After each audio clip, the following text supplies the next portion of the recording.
Senator, at some weeks following the 2004 governor's election in the state of Washington, I received a phone call from the Chief of Staff to Representative Doc Hastings of Richland, Washington.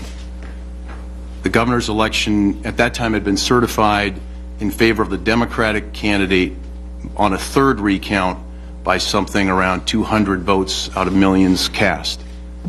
I was told the purpose of the call was to inquire on behalf of the congressman regarding the status of any federal investigation into the election.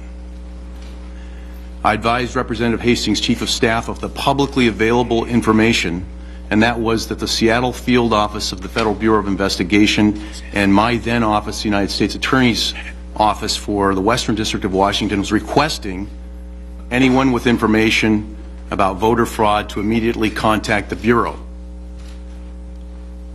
When the Chief of Staff began to press me on any future action by the United States on the election, I stopped him. Who was the Chief of Staff that called? The Chief of Staff's name was, it is Ed Cassidy. I understand he's no longer the Chief of Staff. Thank you. Please Mr. proceed. Ed Cassidy. So when Mr. Cassidy called me on future action, I told him that I stopped him, and I told him that I was sure that he wasn't asking me on behalf of his boss to reveal information about an ongoing investigation or to lobby me on one, because we both knew that would be improper. He agreed that it would be improper and ended the conversation in a most expeditious fashion. I was concerned and dismayed by the call.